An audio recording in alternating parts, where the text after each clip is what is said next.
Hello and a warm welcome back to the Inside Right podcast. I cannot believe it's been 8 months. It's 2025.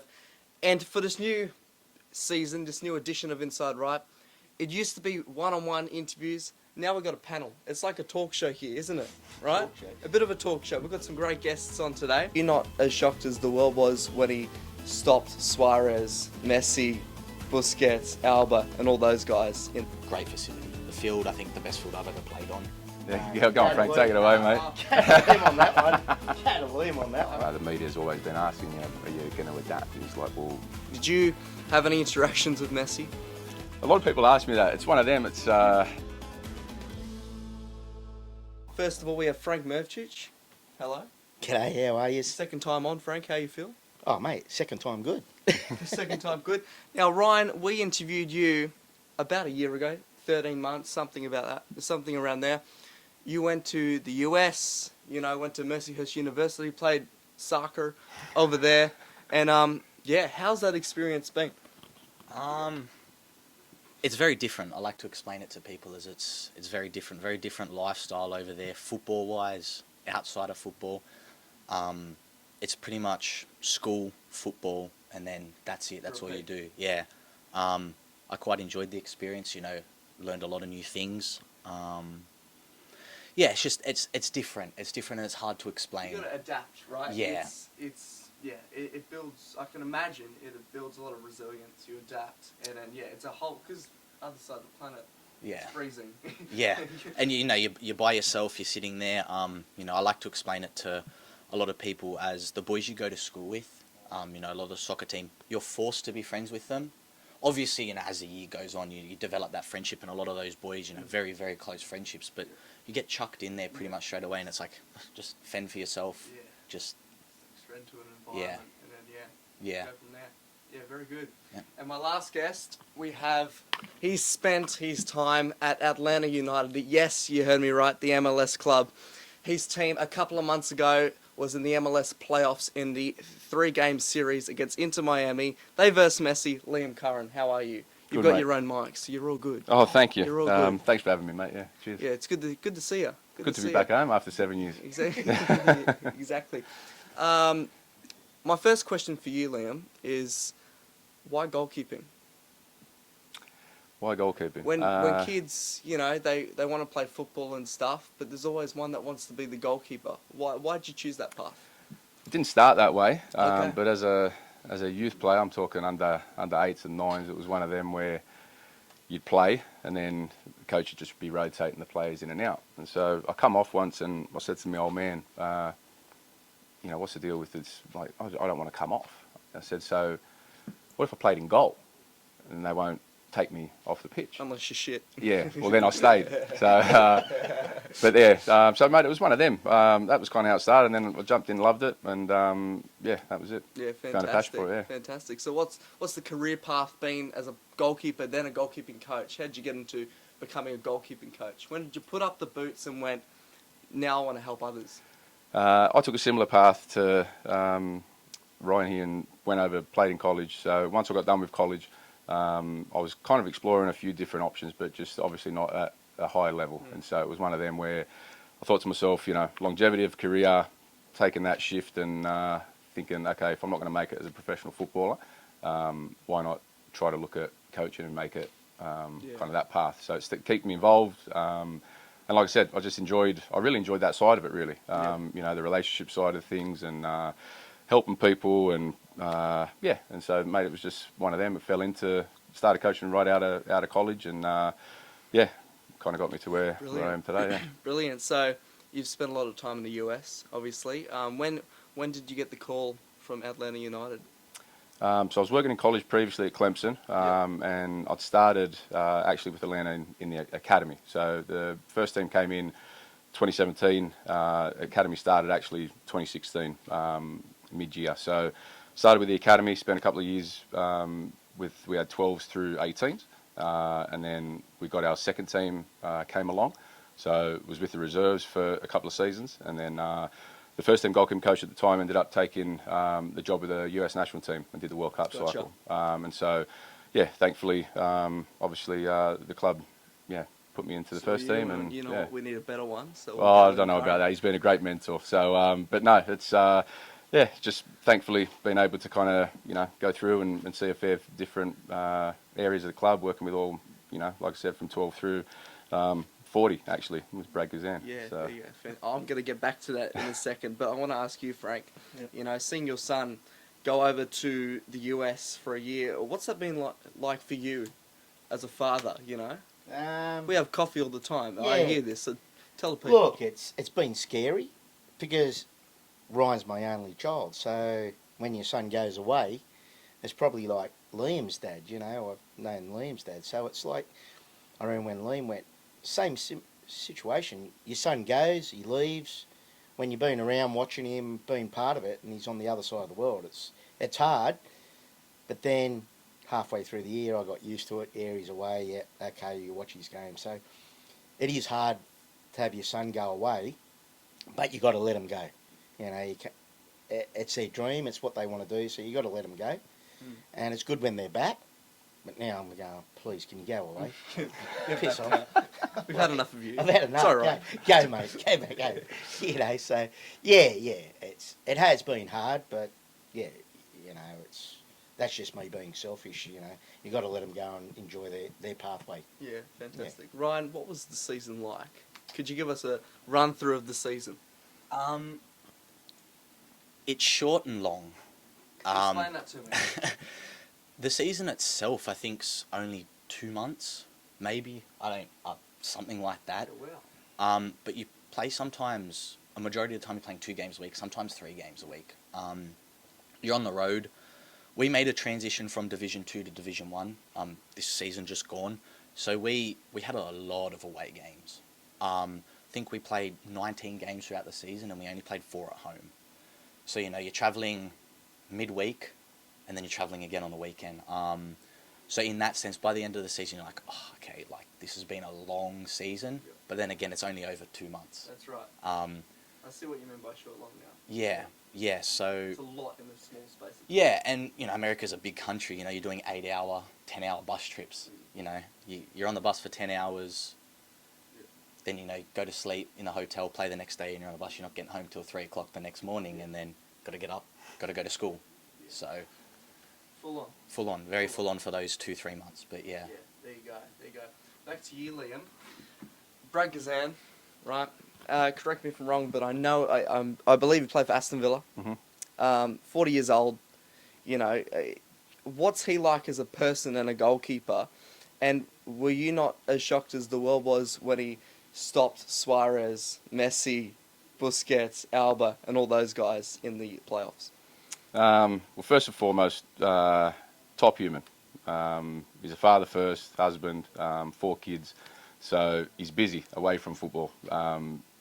So, but as far as a footballer, one of the most competitive, driven, he can, again, 40, he's trains like he's 20. And it's not as if he's only coming out, 2 days before a game. He's out there full of full of energy is a good way to describe it. And in terms of the performances, mate, he came off a difficult season. He tore his Achilles and had a knee injury.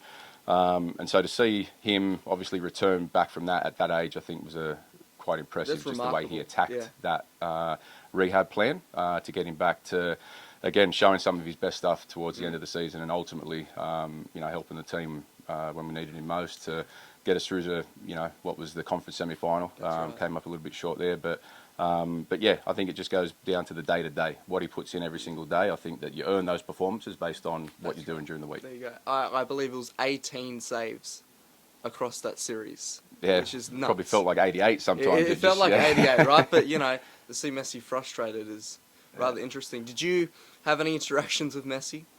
A lot of people ask me that. It's one of them. It's, at the end of the day, look, he's one of the best, if not the best. And so I think, at first, we played him a couple of times prior to that. And so, at first it's a little bit kind of, what's this, lad from Sydney, all of a sudden, I've got to try to scout this guy. It's like, well, what can't he really do? So, but yeah, I mean, I think at the end of the day, you've got to go and do a job. It's 11 versus 11.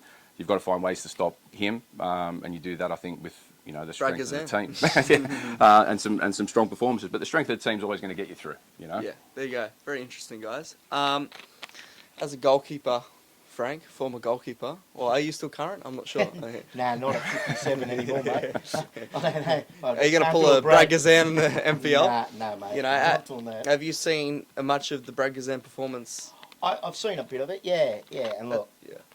look, as Liam said, for somebody at 40, I just take my hat off. And the performances he's had at his age, mate, astounds me. I mean, look, you've had guys like, Buffon at that age, not that age, but I go back to Dino's off and things like that. But Brad, for somebody at that age, it's for me, it's they're keeping that physical condition and as Liam said, training hard, being a father, 4 kids, all that, and still coming out playing professional football at the highest level in America. Jeez, I take my head off to it. Yeah, there you go. Thoughts, Ryan? Yeah, I guess similar to what the other two here have said, just to be a young player and to see someone who's almost, double your age, still playing, still jumping around, just knowing the boys growing up, knowing the boys I play with now, being a goalkeeper is not that easy.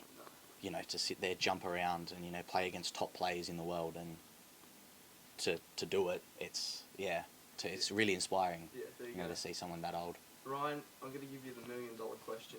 What game was your favourite that you played this season? And tell us, did you score? What was the game like? My favourite, we played down in not Chicago, California. We played San Diego State University. Second game of the season. We just come off a pretty good result to Pitt. We lost 2-0, but Pitt ended up finishing second, before the playoffs in the country. So, travelled down to LA, really exciting, great facility. The field, I think the best field I've ever played on. Overlooks the city, San Diego. It was amazing, started to go night game. I did score in that game. It ended up being the first goal in our school's Div 1 history. Good goal. Awesome. Yeah, I won't lie to you, it was a good goal. I think I've seen it. Have you showed me that one? Yeah. Yeah. A few times. I think you showed everyone. I think I showed everyone. That goal, eh? People say it was a cross, but I say it was a What's award, eh? Yeah, I don't know if it was a cross or a shot, and I leave that up to people to decide. But look, we didn't end up getting the result we wanted, but just, to sit there and go, wow, just look at everything. It was just an amazing game. Yeah, amazing experience. That was really my, 3rd, 4th game since being over there. So it was just, that would be my favourite game. Confidence and, Yeah. And it was just, like I said, outside of football, you're sitting in LA with, all your mates, just enjoying life. So hard life sitting in San Diego Beach, wasn't it? yeah, very hard. Very hard. I'll ask all of you guys this. What are your thoughts on the American format when it comes to the finals, series, playoffs, and all that stuff? Look, I think the interesting one for me is this whole 3-game series in the first round, and so that was obviously very different, similar to maybe the basketball's got these 7-game series and all that, NHL. So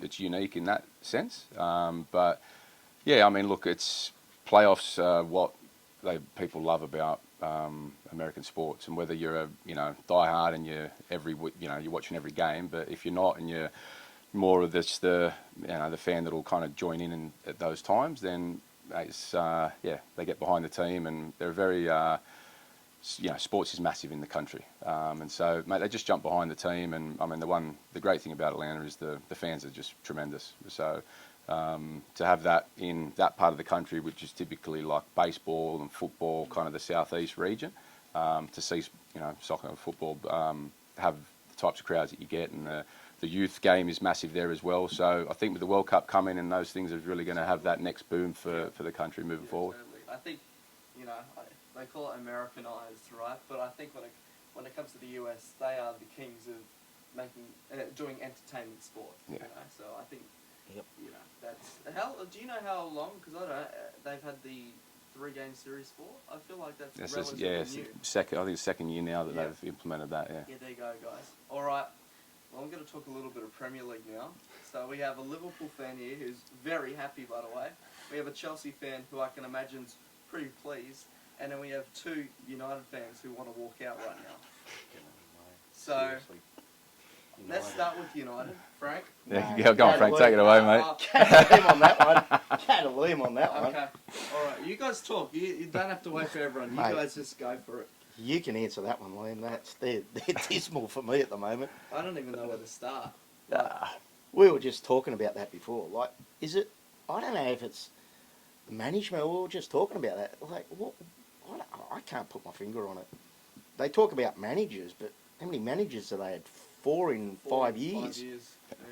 Yeah. Yeah, I mean, I just think the Ferguson era Yeah. is one thing, and then I think that maybe haven't maybe seen what that era has really been recently. But look, it's a new manager. Hopefully they give him some time, some funds, and whatever else. But obviously new ownership. So the reality is that every other club's got billions of dollars as well. So it's certainly not easy being the most competitive league in the world, but still a huge club, and obviously we're hopeful, aren't we, mate?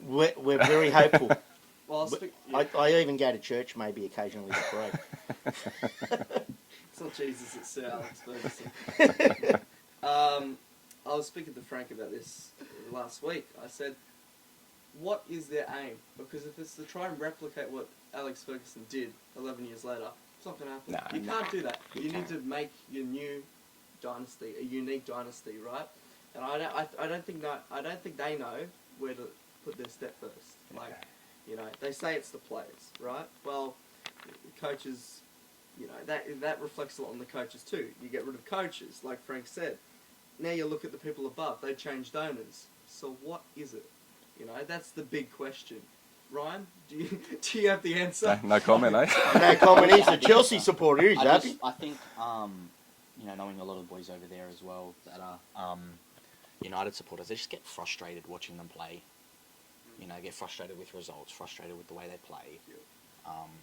Like you said, I think they're trying to replicate something that was in the past. I think they need to, figure out what the new Man United is, move forward with the new Man United, whatever that may be. Obviously, I don't watch Man United. Yeah. Couldn't really care about it. But Chelsea, obviously Chelsea 2 years ago,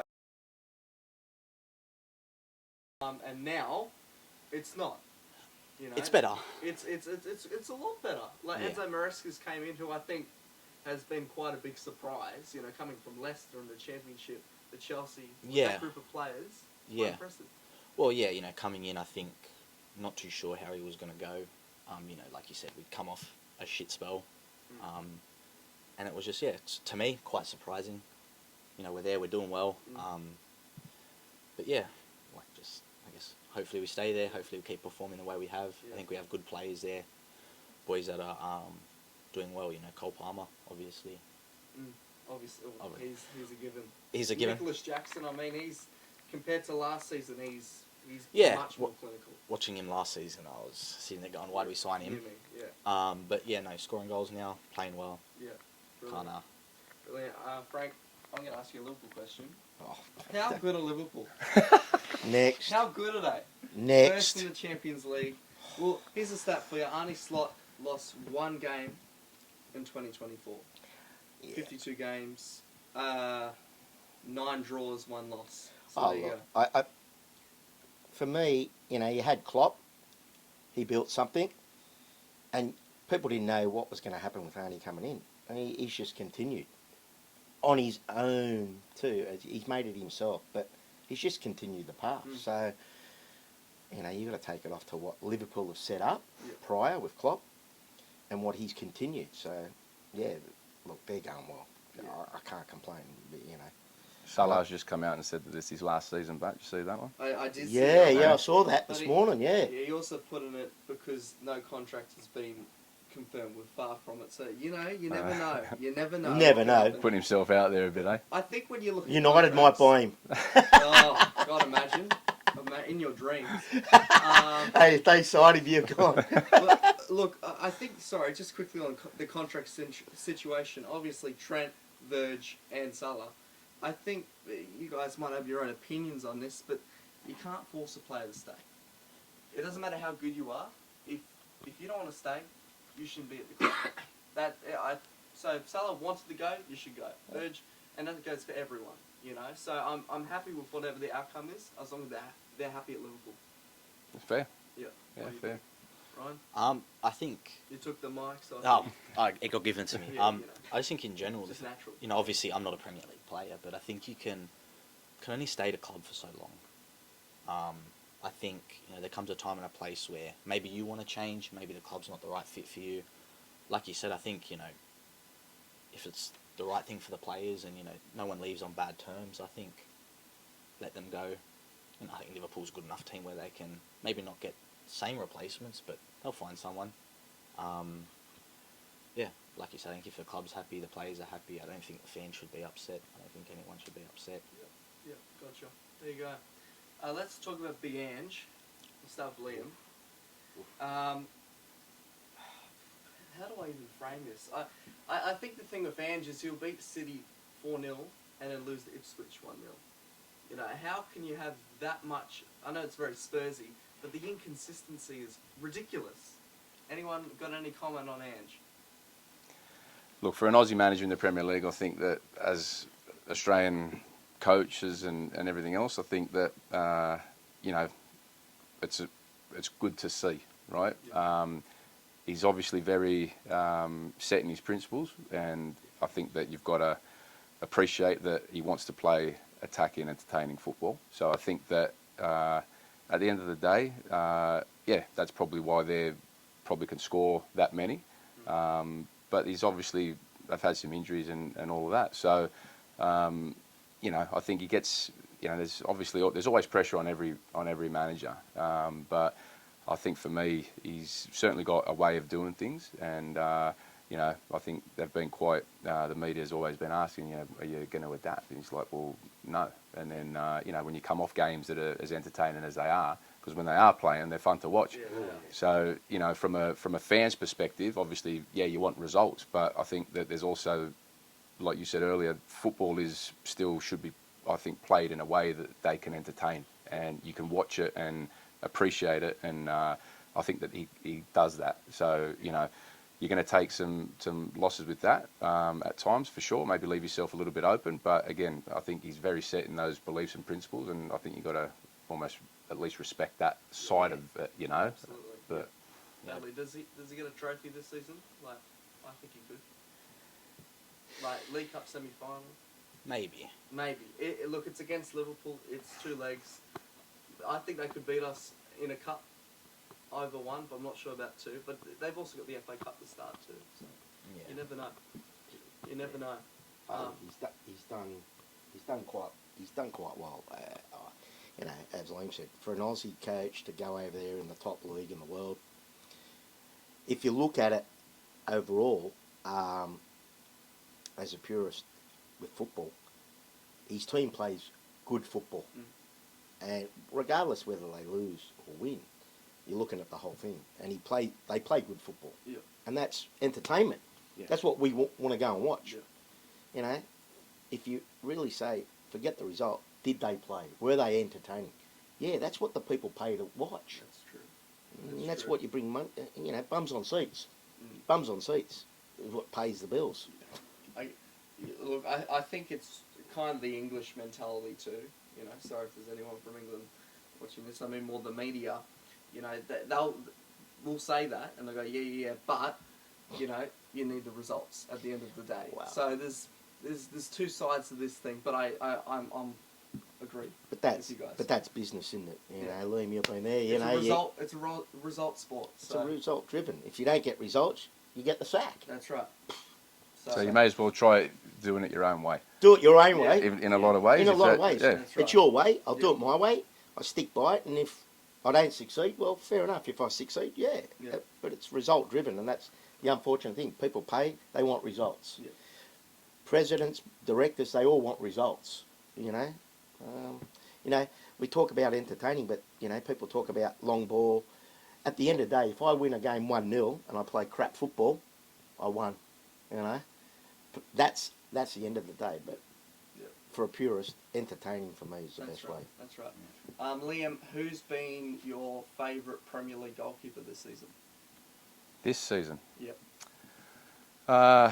Mate, to be fair, I do like Alisson. I know he's been out a little bit as well, but I think just in terms of him complete, for me, he's one of the best.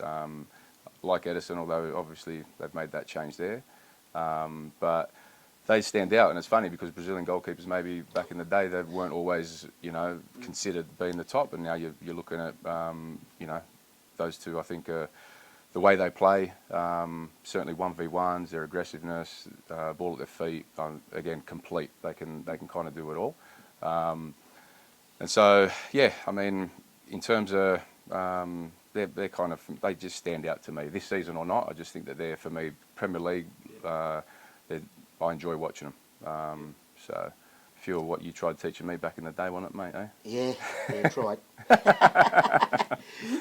I mean, look, with you, Liam, I agree.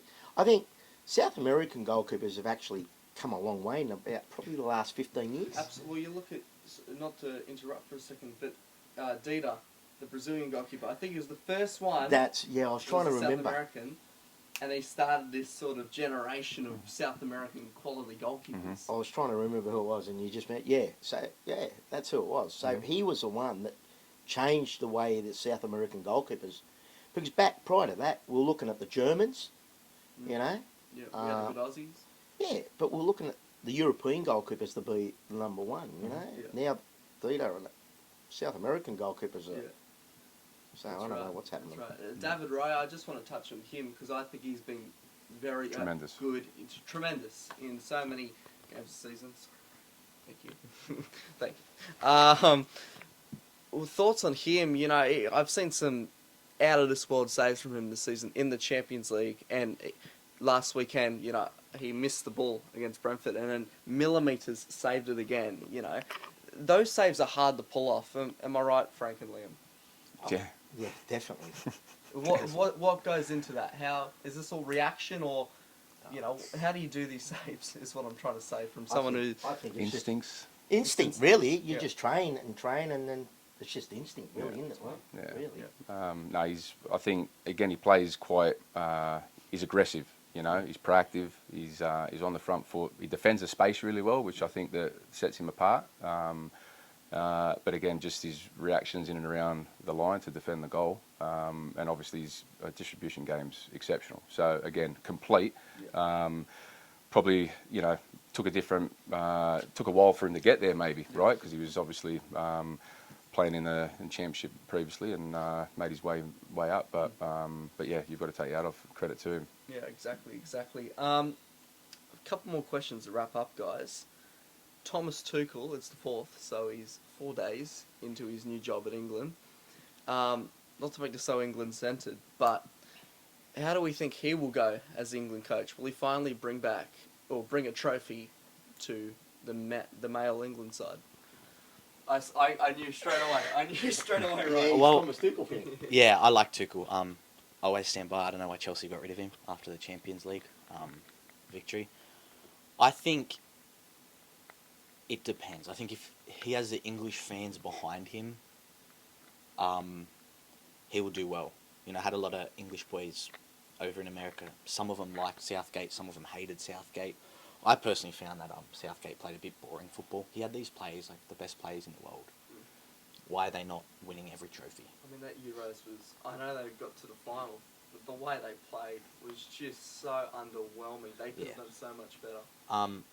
Looking what Tuchel did at Chelsea, I think they'll start to play a bit more aggressive football. Yeah.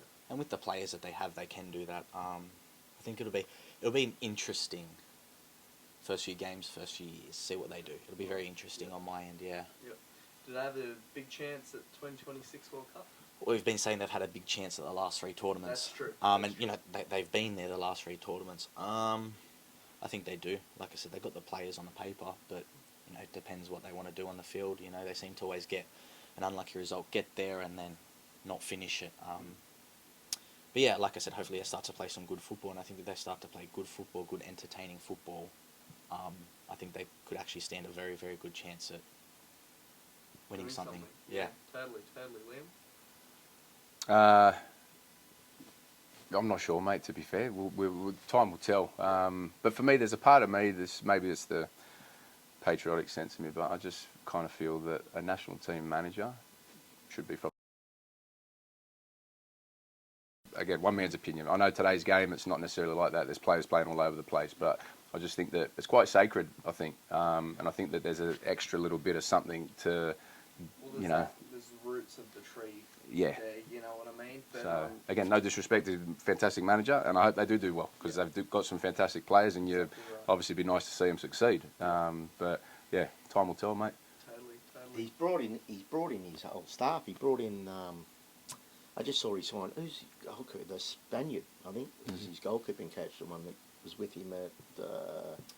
Was it Chelsea? Or was he at PSG with them? Yeah, I can't remember. He brought in the Spaniard. So I saw that. Oh look, I'm a bit like Liam. You got to be. He's a great manager. But yeah, I think guys got to be from patriotic. Like it's hard. There are guys there that can come into that job. They are known as the chokers. You know, they choke every time they get there. So time will tell. Being in America, the World Cup, I don't know. I think, me personally, I think one of the South Americans will win it. You know, you're at the tournament. Copa America. Yeah, you were there. Yeah, it was good. Oh, you were there? Yeah, they had it at Atlanta. Most? To be fair, I only went to the games that were in Atlanta. Okay. Saw the US play. That game was a bit choppy just because of the sending off and those things. But yeah, I mean. Timothy Way gets sent off or something? Sorry? Was it Timothy Way? Yeah, I believe. Yeah.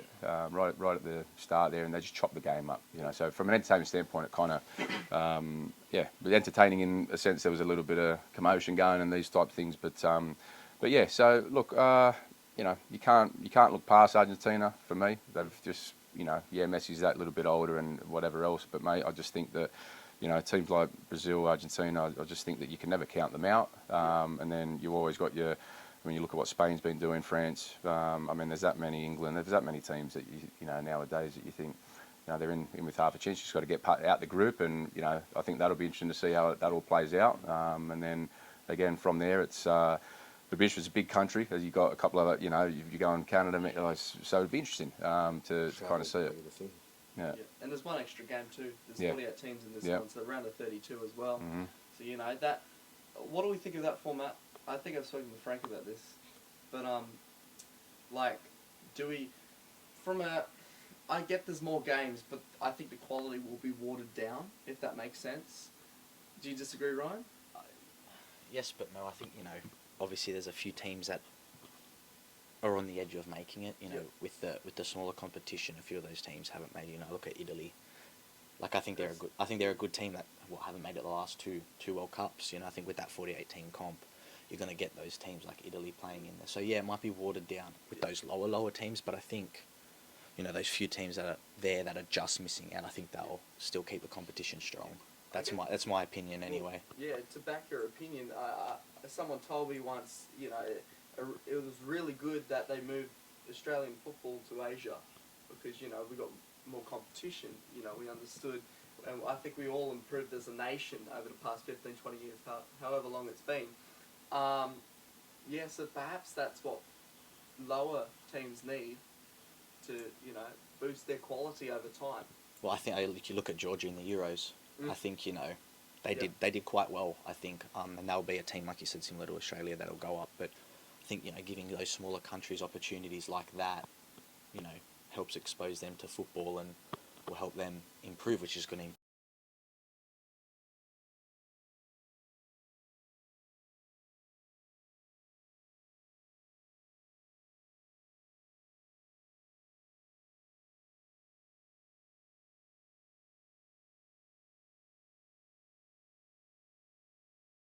Have we all had fun? Have we all enjoyed the first episode of 2025? So I hope you're all having a good time. But Frank, I'll start with you. Yep. Who's winning the Premier League? He knows he. Look, it's going to be hard to say. Nah, look, you know, I always say after the Christmas break's where it's won. You know, you can lead the tournament, you can lead the Premier League up till Christmas, but it's what happens from now on. That's right. Yeah. You know, you have to look Liverpool. Liverpool. You know what? I'm gonna throw it out there. I've said it for the last couple of years. I thought Arsenal were a chance. I'll stick with Arsenal. I think Arsenal might win it. Okay. Well, everyone goes Liverpool, Liverpool, Liverpool, but at the exact same time, we've got 45 points right now. This time last season, we had 42. So it's not, like Frank said, it doesn't matter what happens at Christmas. It doesn't matter what happens in February. It's about the late May if you got the trophy or not. Yeah, right? I think I know. As much as I want to say Chelsea, I think Liverpool are just the way that they're playing at the moment. They're so far ahead as they are now. I think Liverpool stand a really good chance. To me, the last few years they've done it before Christmas. They've backed it up after Christmas. So I think that they'll continue strong. I think they're just so far ahead at the moment. I don't see them dropping that many points to give anyone a chance. Yeah, totally. Gotcha. Liam? As a Manchester United supporter, mate, it probably pains me to say this, but I should probably reverse the question. Do Man United get relegated? No. Hopefully. Look, I mean, if they can continue the form, continue building on that, stay injury free, you've got to think that they're a chance. Yeah, but there's a lot of football to be played, mate. So I think I'd have to say be a decent bet if you're a betting man. Exactly right. Well, thank you guys so much for coming on to episode? It's probably 57 or something now. But thank you all very much for coming on. I've had a great time. I hope you guys have too. And Happy New Year. Happy New Pleasure, Year. mate. Thanks For having Cheers. us. Perfect. Thank you. Wonderful. Done. When you've been around watching him, being part of it, and he's on the other side of the world, now I'm going, please, can you go away? Piss off. We've had enough of you. I've had enough. It's all right. Go, mate. Go, mate. Go. Yeah, and America's a big country. You're doing 8-hour, 10-hour bus trips. What's he like as a person and a goalkeeper? And were you not as shocked as the world was when he stopped Suarez, Messi, Busquets, Alba, and all those guys? Great facility. The field, I think, the best field I've ever played on. Yeah, go on, Frank. Take it away, mate. Can't Liam on that one. Can't Liam on that one. To try and replicate what Alex Ferguson did 11 years later, it's not going to happen. The media's always been asking, are you going to adapt? And it's like, well... Did you have any interactions with Messi? A lot of people ask me that. It's one of them. It's